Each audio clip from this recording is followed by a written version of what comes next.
Selamat pagi pemirsa Guntur Media dimanapun berada, jumpa kembali bersama saya Tias Paramita pagi ini di Obrolan Pagi untuk edisi Jumat 19 Februari 2021. Seperti biasa yang pasti Obrolan Pagi bakal membahas topik yang menarik, plus nanti di sesi kedua Anda juga diberikan kesempatan untuk telepon di 23455 untuk menyampaikan aspirasi berupa saran, masukan, ataupun pertanyaan terkait topik yang akan kita angkat di Obrolan Pagi kali ini. Nah, topik yang bakal kita angkat di Obrolan Pagi adalah mengenai menyerap persoalan adat di Buleleng, di mana desa adat sering diibaratkan sebagai benteng pertahanan terakhir Bali. Pun demikian, hingga kini masih banyak persoalan yang terjadi di desa adat. Jika diibaratkan gitu ya, desa adat ini ibarat ujung tombak yang tidak pernah diasah. Lalu kira-kira bagaimana ya untuk desa adat Buleleng sendiri untuk menyikapi persoalan yang terjadi di desanya? Untuk itu di Studio Gempol 38 kali ini kita sudah menghadirkan 3 orang narasumber. Di antaranya yang pertama ada klien desa adat Buleleng, Bapak Insinyur Nyoman Sutrisna MM. Selamat pagi Pak Sutrisna. Om Swastiastu, selamat pagi Mbak Tias dan pemirsa Radio Guntur di mana saja berada. Oke, kabar sehat Pak? Sehat dan damai selalu. Iya pastinya, udah selalu ya. Berikutnya di samping Pak klien desa adat Buleleng juga sudah hadir Ketua Majelis Desa Adat Kabupaten Buleleng Bapak Dewo Putu Budarse. Selamat pagi Pak. Selamat pagi, Om Swastiastu. Salam sehat untuk kita semua. Om Swastiastu, ya Bapak sehat? Sehat. Oke. Hari. Iya. Dan di samping Pak Ketua Majelis Desa Adat juga sudah ada anggota Komisi 4 DPRD Bali Bapak Putu Mangku Mertayasa SHMH. Selamat pagi. Iya pagi Dias, Om Swastiastu. Pak Tudadane masyarakat Kabupaten Buleleng. Ada senior tiga lagi Pak Nyoman dan juga Pak Dewi. Iya. Selaku lelingsir desa adat di Kabupaten Buleleng. Oke, kabar sehat Pak ya? Astong harus selalu sehat. Ya meskipun mendung kayaknya harus tetap semangat Oh nih iya. ya. Oke, sebelum Tias ke klien Desa Adat Buleleng, mungkin Tias ke Ketua Majelis Desa Adat Kabupaten Buleleng dulu ya, ke Pak Dewo dulu. Kalau boleh tahu persoalan apa aja sih yang terjadi di Desa Adat di Kabupaten Buleleng? Ya, terima kasih, Mbak Yas. Ya, sebenarnya secara umum kami selaku Ketua Majelis Madya Desa Pakraman Kabupaten Buleleng, kami juga menyampaikan bahwa di Kabupaten Buleleng memang sebenarnya kita mempunyai 169 desa adat. Yeah. Tentunya di beberapa desa adat atau di desa-desa adat itu tentunya ada saja riak-riak kecil. Yeah. Tetapi secara umum sebenarnya kalau boleh kami sampaikan bahwa tidak adalah suatu perselisihan yang namanya itu kasus-kasus adat yang menjolok. Jadi tidak ada. Namun kami jujur kami katakan, karena desa adat mungkin di seluruh Bali yang 1493 ini, kita baru mengetahui bahwa baru kita boleh katakan belajar. Belajarnya kenapa? Satu, bahwa kita ini dituntut dengan semuanya itu dengan yang baru Pak ya. Jadi Haiti yang baru begitu. Jadi klien-klien desa adat kami ini sebenarnya ya belum kesemuanya memahami tentang katakan Haiti itu cara administrasinya. Yeah.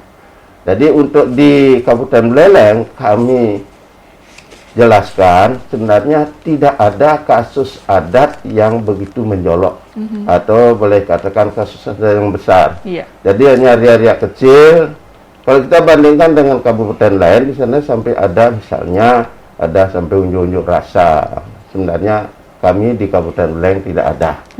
Nah, namun karena ada persoalan yang memang ini belum diketahui itu oleh klien-klien di adat, misalnya ada regulasi-regulasi, ada aturan-aturan, ada SKB yang banyak sekali memang aturan dan surat bersama itu banyak sekali, ada dari Pak Gubernur, ada dari PHDI, dari MDA, begitu, ada banyak. Kemudian regulasinya yang penting kan ini dengan adanya peraturan pemerintah daerah Provinsi Bali nomor 4 tahun 2019 tentang desa adat di Bali. Ini sebenarnya sebagian besar sudah mengetahui tatanan-tatanan itu. Kemudian ada juga edaran 006 yang nanti mengarah kepada tata cara ngadegang mendesa adat atau klien desa adat dengan sebutan lain.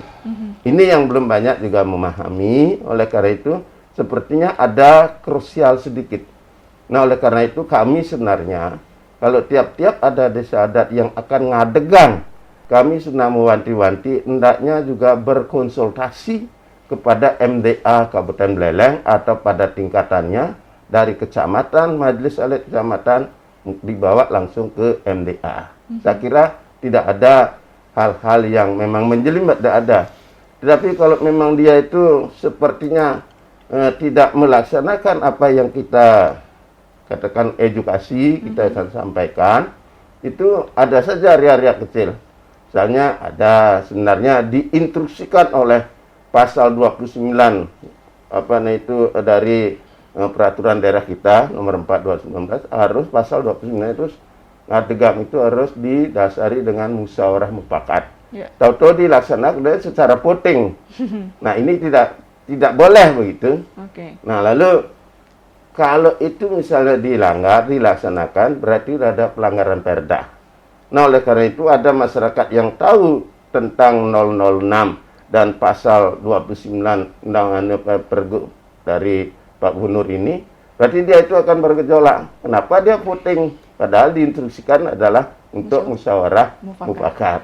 Nah, ini bergejolaknya di sana. Akhirnya kami turun. Nah, setelah kami berikan penjelasan, sehingga keadaannya menjadi reda. Hanya itu yang umumnya terjadi. Tapi kalau gesekan-gesekan yang sampai terjadi, katakan apalagi ada fisik, itu tidak ada yang tidaknya. Oke, boleh dibilang persoalannya itu persoalan kecil lah ya, bukan kasus yang berat gitu. Tapi kan tetap saja meskipun kecil kasusnya harus tetap diatasi gitu ya. Harus, Bu. Lalu bagaimana? Apakah semua persoalan yang tadi Bapak paparkan itu sudah bisa diatasi atau masih ada yang beberapa yang harus berproses lagi? Sebagian besar yang memang kami tahu itu persoalannya masuk kepada ranah-ranah adat, ya, itu sebagian besar sudah kami tangani dan sudah selesai. Nah, maaf, hari ini pun juga kami menangani suatu kasus, yaitu antara desa adat Bangkang dengan desa adat Tiste, yaitu soal di Sitri. Hari ini kami habis interaktif, kami langsung jam 9 sudah kita buka mediasinya. Oke, langsung meluncur ya? Langsung meluncur kami di sana. Oke, nggak nunggu lama gitu ya Pak ya. Nah, bagaimana dengan keberadaan awik-awik desa adat? Apakah dasar hukum itu sudah diabaikan sehingga muncul kasus-kasus adat? Ya, oke. Nah, disinilah yang sebenarnya kalau berbicara masalah awik-awik kan suatu hukum adat Pak ya. Satu hukum adat itu kan ada dua, Mbak. Satu hukum adat yang tertulis, yaitu yang disebut dengan awik-awik. Ada hukum adat yang tidak tertulis, itu yang namanya sime dan restre. Ini kedua-duanya harus dipadukan. Ini dengan awik-awiknya harus juga ditaati, dan restre dengan simenya harus juga dipakai. Artinya tidak boleh dihilangkan. Ini yang tidak tertulis. Tapi kita akui ada juga mungkin dia sudah punya awik-awik, tetapi memang dalam hal ini tidak dibuka-buka dan tidak dibaca-baca awik-awiknya itu. Inilah menyebabkan yaitu sebagai klien desa adat kurang dia memahami artinya apa isi awik-awik itu. Kadang-kala dia bertindak sendiri, dia tanpa membaca awik-awiknya. Kalau awik-awik itu adalah dari oleh untuk, dari keramu desa, oleh keramu desa, dan untuk keramu desa. Nah, inilah yang banyak ini, tapi tidak menjadi suatu krusial yang besar, enggak. Cuma dia itu sepertinya apa yang kendaknya klien desa adat ya, itu yang dia jalankan, tetapi di awik-awik diabaikan. Itu sebenarnya kami dari sini juga sarankan awik-awik itu tetap berdampingan di saat-saat paruman. Kalau ada paruman desa, awik-awik itu dibawa. Apabila ada pertanyaan dari masyarakat atau dari keramu desa itu, kita buka awik-awik itu saja. Iya, sudah ada landasan yang jelas gitu ya? Sudah ada jelas. Malah ada 3 buku yang mendampingi. Satu buku yaitu penyaca awik ada, satu buku yang pengelih, dan ada buku penepas wicari. Itu 3 buku yang dipakai mendampingi. Apa ini wicarinya? Buka aja dari buku penepas wicari. Kalau misalnya ada buku pengelih masalah apa? Misalnya masalah rabies sudah masuk, masalah narkoba sudah masuk di buku pengelik itu adalah ada namanya perarem narkoba. Buka aja, sudah dibuat perarem, kita tinggal menjalankan saja. Oke, jadi klien desa adat juga harus rajin baca berarti ya? Harus dibaca. Nggak boleh Ada bergerak. intinya harus dibaca itu. Oke, baik, terima kasih Pak Dewo. Nanti kita lanjutkan. Tias mau ke Oke. Pak Sutrisna dulu selaku klien desa adat di Buleleng. Tias sempat dengar nih katanya desa adat Buleleng kini banyak diterpa masalah yang berujung pada kasus hukum. Nah, kok bisa terjadi nih Pak? Gimana? Terima kasih Mbak Tias dan pemirsa Radio Guntur di mana saja berada. Apa yang sudah dijelaskan oleh kami mendua penglingsir ya MDA tingkat kabupaten tentu saja cukup berbeda apa yang kami miliki di desa adat. Nah, sebelum saya menukik kepada apa yang menjadi pertanyaan Mbak Tias, izinkan saya memaparkan dulu bagaimana keberadaan daripada desa adat. Desa adat Buleleng yang memiliki istilahnya topografi yang nyegara gunung ya, di mana kita memiliki 14 banjar adat di 10 kelurahan. Di bagian selatan itu batasnya adalah desa adat Beratan, di sebelah barat itu batasnya Banyuasin dan Bangkang, di sebelah utara itu laut Bali ya. Kemudian di sebelah timur itu Bajuning, ya desa Bajuning. Nah, di dalam konteks ini kami mempunyai kerama 7.000 lebih. Dan kami pun sudah memiliki awig-awig, apa yang dikatakan oleh Pak Dewa. Awig-awig kami sudah lama, sudah direvisi 2 kali. Direvisi pertama itu pada tanggal 27 Juli tahun 2004. Revisi kedua itu pada tanggal 15 Oktober tahun 2013, yang mana kami melandasi daripada Perda nomor 3 tahun 2001, dan juga sekarang ini, apa yang dikatakan Pak Dewo tadi, Perda nomor 4 tahun 2019. Nah, nanti akan ada istilahnya revisi awig-awig lagi yang ketiga. Kenapa? Karena di dalam Peraturan Gubernur nomor 4 tahun 2020 itu ada yang namanya MDA provinsi akan membuat pedoman penyuratan awig. Nah, ini belum ada. Nah, kalau itu sudah ada, kami akan merevisi lagi. Kenapa demikian? Karena di dalam Perda nomor 3 itu adalah desa adat Pakraman. Sekarang adalah Perda nomor 4 tahun 2019 adalah desa adat.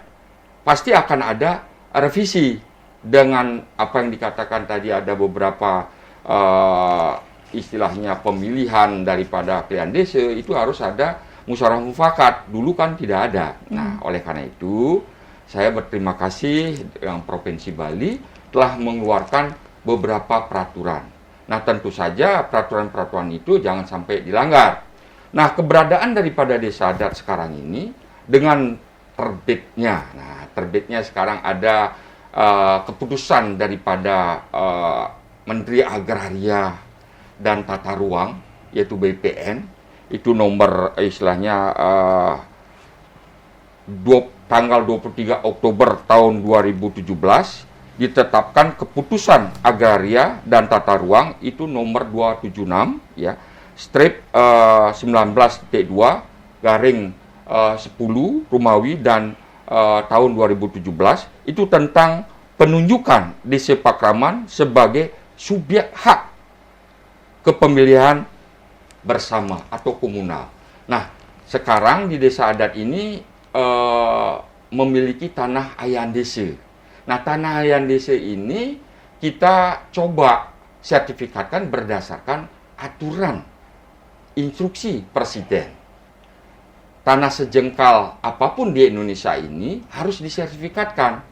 Dengan adanya keputusan daripada Menteri Agraria dan juga ada Perda nomor 4 tahun 2019 tentang desa adat, dan kami mempunyai awig-awig yang sudah disahkan oleh Bapak Bupati tanggal 22 Desember tahun 2013 nomor 1. Nah, oleh karena itu dengan adanya awig-awig ini, apa yang dikatakan oleh Pak Dewo tadi, kita selalu mengacu kepada awig-awig. suatu permasalahan yang ada di Kabupaten Buleleng. Ya.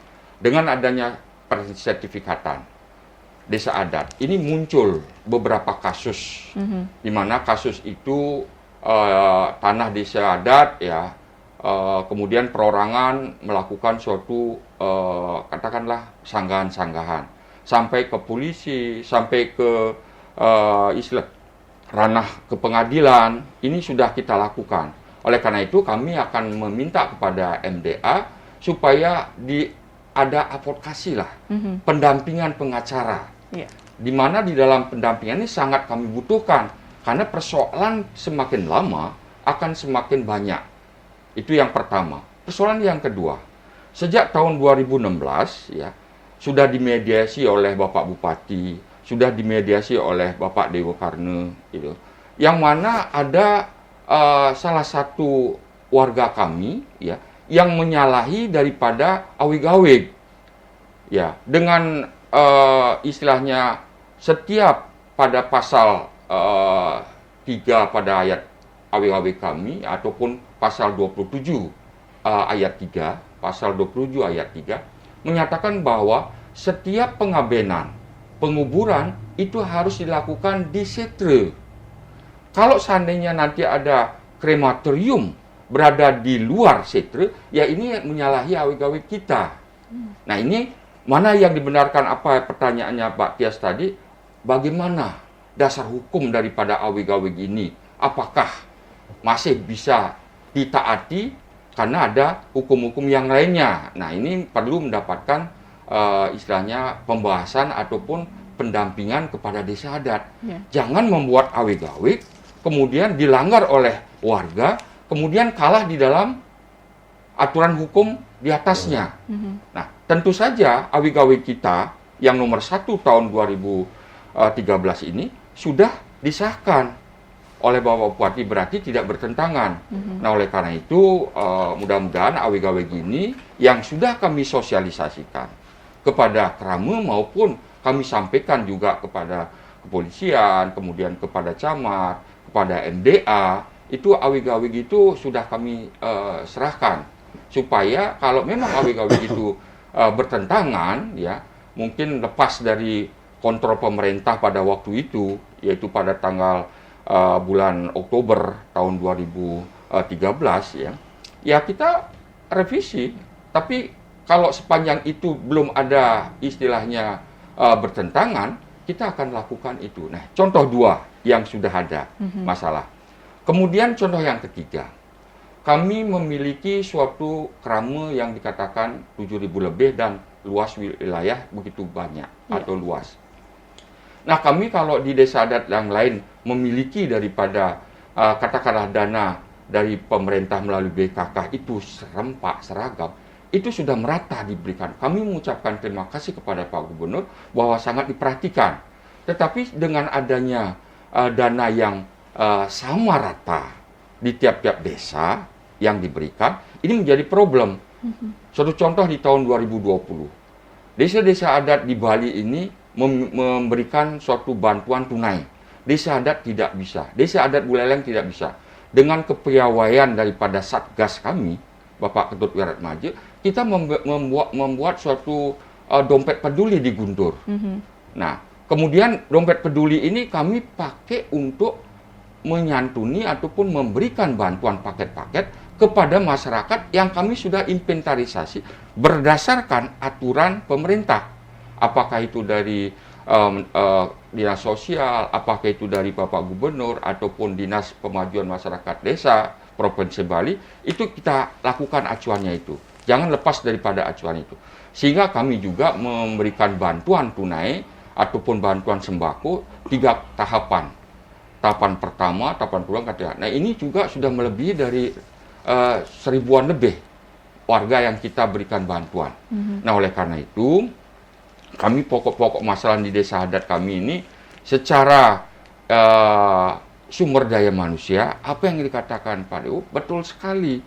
Sumber daya manusia yang ada di tingkat kami itu perlu dukungan karena IT yang harus bermain sekarang. Karena Dinas Pemajuan Masyarakat Desa Adat kalau mengirim surat sekarang tidak bersifat manual, sudah bersifat elektronik. Oke. Apa yang dipakai, imbauan apapun surat dan harus cepat. Nah ini harus cepat Pak Dewa, mohon maaf. DPMA kalau mengirim surat cepat harus dibalas itu. Kemudian minta data. Nah saya mengerti mungkin DPMA itu baru perlu data dari masyarakat. Seperti contoh kemarin membuat RKT saja. RKT itu perlu pemikiran yang lebih secara program. Untung sekali di Desa Adat Buleleng ini sudah memiliki program jangka pendek, jangka menengah, dan jangka panjang. Nah kita tinggal menyadur sesuaikan dengan nomenklatur daripada juknis yang disampaikan. Lebih-lebih, mohon maaf Pak Dewo, sekarang ini juknisnya belum apa-apa sudah 2 kali perubahan. Dan kami sudah masuk dalam sikuat. Sikuat itu sudah dikunci, tidak bisa kami merubah dan sebagainya. Tapi juknisnya baru muncul lagi kemarin 3 hari yang lalu. Kami mendapatkan dari grup di WA Desa Adat, kaget kita. Nah ini bagaimana dasar hukumnya nanti pelaksanaan daripada kegiatan-kegiatan yang sudah termasuk dalam sikuat. Itu satu. Yang kedua, jangan sampai bermasalah di kemudian hari tidak sesuai dengan juknis. Karena acuan kita bekerja adalah juknis. Jangan sampai melanggar juknis. Kemudian yang menjadi permasalahan lagi, bahwa di Desa Adat itu tidak memiliki peralatan alat-alat canggih. Untung sekali ada salah satu teman kami mempunyai laptop, ya, mempunyai Android yang istilahnya mudah berkomunikasi. Nah, saya mengkhawatirkan desa-desa adat yang lainnya, apakah sumber daya manusia yang sudah ada dengan bermunculnya suatu mekanisme strategi regulasi yang sudah disampaikan oleh Bapak Gubernur maupun dari Dinas Pemajuan Masyarakat Desa Adat Provinsi Bali, kami sangat mendukung, tapi cukup kewalahan. Dulu kami mungkin bekerja di instansi begitu, sekarang bekerja di Dinas Desa Adat sama saja.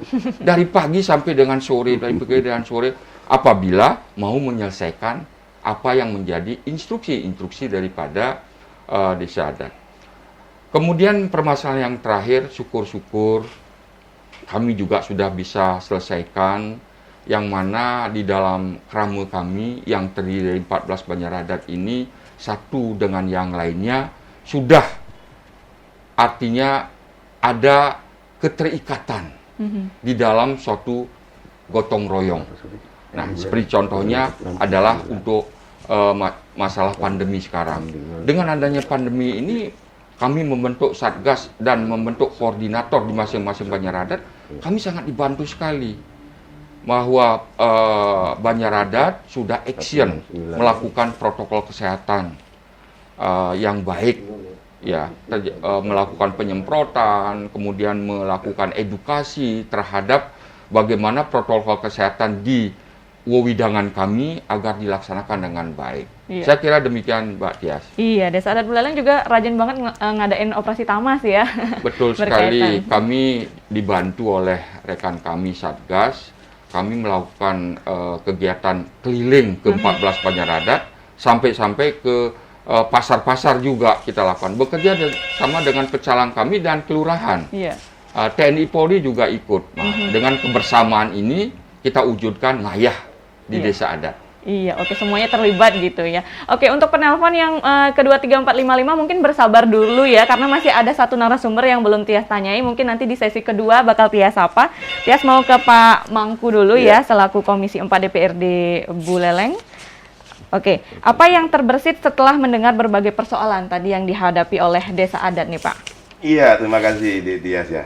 Itu saya luruskan Komisi 4 Provinsi Bali. Iya, oke.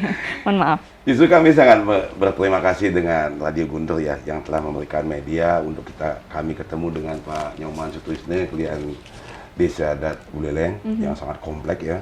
Kemudian Pak Dewi selaku Ketua MDA. Inilah yang kita inginkan.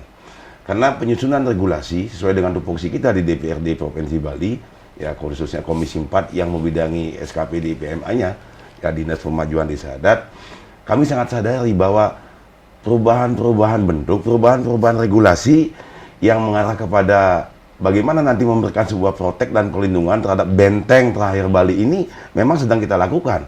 Oleh karena itu dalam waktu dekat kita akan melakukan sosialisasi ke semua kabupaten di Bali. Sekaligus menjawab apa yang tadi disampaikan oleh Pak Nyoman selaku Kelihan Desa Adat bahwa nantinya akan ada interaktif yang langsung ya antara kelihan-kelihan desa adat dengan PMA dan juga dengan MDA di kabupaten, sehingga nge-match apa yang menjadi permasalahan di kabupaten atau di desa, kemudian apa yang nantinya akan kita jadikan sebagai pokok-pokok pikiran dalam rangka untuk melakukan revisi terhadap aturan-aturan tersebut. Iya. Ya. Yang kedua, Detias, ya, memang harus kita jujur akui dinamika desa adat ini sangat kompleks. Karena ada hukum yang tersurat dalam bentuk awe-gawe, ada yang tersirat dalam bentuk tersurat. Ini tidak bisa sama sebali. Jangan Bali. Buleleng saja antara satu desa adat dengan desa adat lain mempunyai perbedaan yang sangat fundamental. Iya, Contoh sekarang di Kecamatan Banjar. Ada satu desa adat namanya desa adat Tiga Wase. Itu siapapun yang terpilih menjadi perbekal secara automatically adalah menjadi kelihan desa adat di Tiga Wase. Nggak bisa ditawar-tawar. Ada juga yang berdasarkan asas keturunan yang tidak boleh ditawar-tawar lagi. Nah, inilah dinamika ini perlu dirumuskan ya dalam bentuk tatap muka antara desa-desa adat, karena roh marwah desa adat ini jangan sampai kita kurangi dengan keinginan untuk melakukan sebuah pemerataan. Nggak bisa. Inilah uniknya desa adat. Ya nggak? Oleh karena itulah dengan munculnya Perda Nomor 4 tahun 2019 ya memberikan sebuah kepastian hukum terhadap desa adat sebagai subjek hukum yang mempunyai hak dan kewajiban yang sama, tetapi tanpa harus meninggalkan kaidah-kaidah yang utama dalam desa adat sendiri. Ini satu tantangan, satu challenge buat kita bersama ya. Syukur sekali di Buleleng kita punya Pak Nyoman yang kita tahu betul, ya nggak? Kemudian ada Pak Dewa, ya. Inilah makanya begitu saya dikontak oleh Pak Dut Wirat Maji untuk bertemu dalam interaktif seperti ini, saya merasa bangga banget. Karena ini juga 3 hari yang lalu sudah kita sampaikan kepada Pak Kepala Dinas PMA. Ada 3 rekomendasi hasil rapat kita pada saat itu. Yang pertama menyikapi apa yang tadi disampaikan oleh Pak Nyoman juga tentang SIKWAD, sistem keuangan desa adat. Ya nggak? Ini memang sangat kompleks, ya nggak? Antara Juknis dengan sistem, ya saling kejar-kejaran. Sistemnya udah dikunci, Juknisnya baru datang. Nah ini kalau salah akan berdampak terhadap hukum.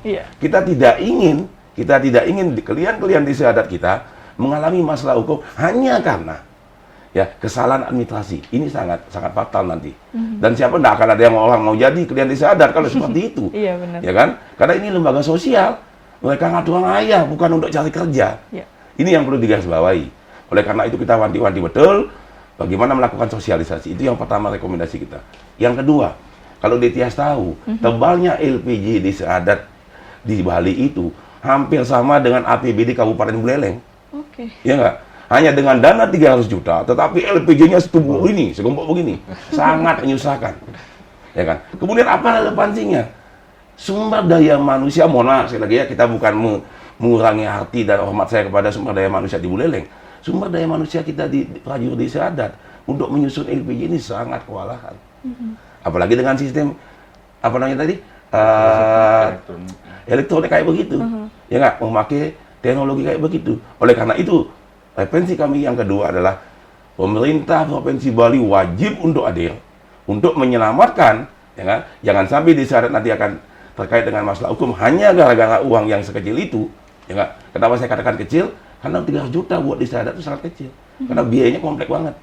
Ya, maka pemerintah saya minta untuk mengangkat tenaga kontrak, ya, untuk melakukan pendampingan di masing-masing desa, khusus menyangkut masalah tata kelola administrasi keuangan. Ya nggak? Jadi digaji oleh desa adat, jangan lagi dibebankan kepada anggaran desa adat. Jadi pegawai pemerintah dalam sistem kontrak, dalam belanja barang dan jasa, kemudian ditugaskan ke masing-masing desa adat. Mereka lah, ya kan? Karena dengan sistem SIKWAD ini, sistem keuangan desa adat, sekarang realisasi keuangan desa adat yang 3 juta itu dilakukan selama 3 kali. Sistem catur ulang. Jadi ulang pertama Januari, Februari, Maret, April, ya nggak? Minimal ketika sudah ada pegawai yang memang khusus membidangi masalah itu, ya untuk amplah tingkat yang kedua, ini LPG udah selesai. Sehingga betul-betul kredibilitas sistem akuntansi yang aktual itu betul-betul menjadi sebuah landasan dalam sistem keuangan desa adat. Amanlah kalian-kalian desa adat kita, prajurit kita. Itu yang kedua rekomendasi kita. Rekomendasi kita yang ketiga menjawab sekaligus apa yang tadi disampaikan oleh Pak Nyoman. Ya, pemerintah Provinsi Bali di bawah pimpinan Pak Gubernur Pak Wayan Koster sudah sangat memperhatikan desa adat karena beliau katakan dengan Nangon Satya Tilo ke Bali, adat adalah satu bagian yang sangat vital sebagai bentengnya Bali. Ya. Oleh karena itu, pemerataan bantuan dari pemerintah Provinsi Bali sudah mendapat apresiasi. Namun unsur keadilannya yang belum. Nah, itu. Itu. Adil dan merata, karena itu asas. Ya enggak? Ya. Merata sudah, adilnya yang belum. Ya enggak? Saya berikan sebuah ilustrasi begini. Ya. Di desa adat di salah satu kabupaten, saya sebut aja Tabanan. Ada satu desa adat yang cuma jumlah kakaknya 27 kakak. Sedikit. Bantuannya sama 300 juta dengan Pak Nyoman Sutrisno, kalian desa adat Buleleng yang jumlah kakaknya 7.000.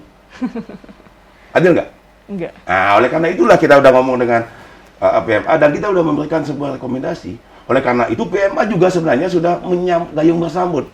Beliau di bawah pimpinan Pak Gubernur sudah melakukan klaster-klaster dan kebutuhan terhadap desa adat. Sehingga adil dan merata sebagai asas keberpihakan dan kehadiran pemerintah dengan desa adat mampu dan bisa kita wujudkan. Yang keempat sekarang, kami mohon dalam kesempatan yang berbahagia kepada khususnya kepada Bapak Bupati Buleleng, karena kita juga mohon kepada semua bupati untuk ikut berperan aktif. Kabupaten Buleleng, ya, karena masyarakat adat Kabupaten Buleleng merupakan juga masyarakatnya Kabupaten Buleleng di bawah pimpinan Pak Bupati Buleleng, Pak Putu Agus Suratnyani. Ya, tolong, karena sekarang desa adat ini, MDA ini sudah menjadi subjek hukum, tolong juga dibantu bantuan keuangan yang mungkin analog, kayak pramuka, kayak ibu-ibu PKK, kayak kemudian KONI, ya enggak? Karena kita katakan tadi, Perda nomor 4 tahun 2019 itu adalah bagaimana desa adat sebagai benteng di masing-masing wilayah, khususnya kita di Kabupaten Buleleng pada umumnya. Iya. Nah, inilah harapan kita sehingga Bupati Buleleng dan Bupati Wali Kota se-Provinsi Bali ya kan memberikan dan hadir dalam bentuk apa? Satu sekarang, ya enggak? Dengan 169 desa adat yang ada di Buleleng, ya enggak? Dengan sebentar kantor MDA sudah akan selesai. Paling tidak, ya enggak? Saplasnya, kemudian alat transportasinya, biaya operasionalnya. Pemerintah Kabupaten Buleleng dan kabupaten-kabupaten yang lain juga ikut ambil bagian. Ya mungkin tidak bisa penuh, dalam berapa dikasih bantuan mungkin per tahun yang sifatnya periodik. Lalu langkah apa? Untuk menunjang kinerja dan operasional MDA dan juga kalian-kalian desa adat. Karena sekarang setiap pemilihan, ya enggak, dengan sistem yang baru begini harus musyawarah mufakat, MDA pasti akan turun. Ya enggak, kalau nggak turun ya masalah yang datang gitu. Pasti begitu ya Pak Dewi ya. Iya. Oleh karena itulah saya berharap Pak Bupati ya ikut berpartisipasi, ikut berperan aktif dalam rangka bagaimana ngajegang desa adat di Kabupaten Buleleng. Mungkin itu aja dulu, Jess. Oke, baik. Itu tadi sudah dipaparkan nih ya bagaimana tanggapan dari Pak Mangku selaku Komisi 4 DPRD Bali ya terkait dengan persoalan yang terjadi di desa adat Kabupaten Buleleng khususnya untuk saat ini. Untuk pemirsa yang sudah tidak sabar untuk bergabung bersama kami di 23455 nanti Tias berikan kesempatan di sesi kedua, tapi kita break iklan sejenak karena ada beberapa iklan yang mau lewat berikut ini.